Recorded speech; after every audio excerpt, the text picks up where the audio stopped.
በስመ አብ ወወልድ ወመንፈስ ቅዱስ አሐዱ አምላክ አሜን።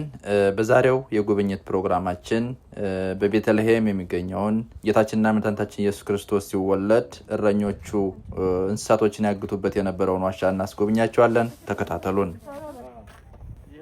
እረኞች ኢየሱስ ክርስቶስ ሲወለድ ከብት የሚጠብቁ እረኞች እዚያውን ታዩታላችሁ። ዋሻው ውስጥ ብዙ ዋሻ አለ። በዚህ በታች ሁሉ እኛ አሁን አንዱን ነው የምናየው።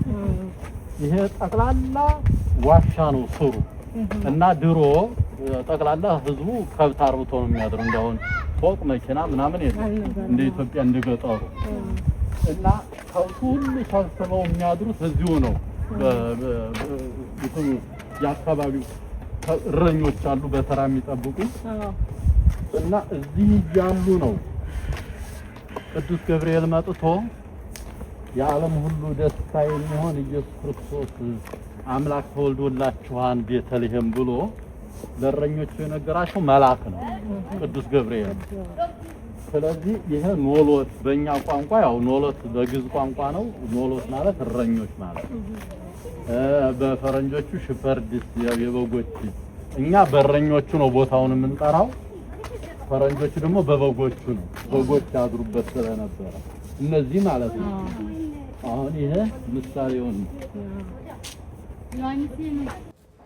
በዚህ ዋሻ ለሚገኙ እረኞች መልአኩ ቅዱስ ገብርኤል የምስራቹን ሲነግራቸው እንስሳቶቹ ደነገጡ፣ እረኞቹ ደነገጡ፣ በደስታም ቦረቁ። የብርሃን ጎርፍ ከዋሻው እስከ ቤተልሔም ሕፃኑ እስከተወለደበት ድረስ የብርሃን ጎርፍ ተዘረጋ። በዛም ጎርፍ በዛም ብርሃን ተመርተው ሄደው ጌታችንና መድኃኒታችን ኢየሱስ ክርስቶስ ሕፃኑን አገኙት፣ አሞቁት፣ ሄደውም አመሰገኑ ይላሉ አባቶች ሲያስረዱንና እጅግ በጣም ደስ የሚል በረከት ያለበት ቦታ ነው። በጣም ሰፊ ቦታ ነው። በጣም ብዙ ዋሻ ያለበት ቦታ ነው። ከቤተልሔም ከዋናው ገዳም ማለት ጌታችን ከተወለደበት 2 ኪሎ ሜትር አካባቢ የሚርቅ ገዳም ነው።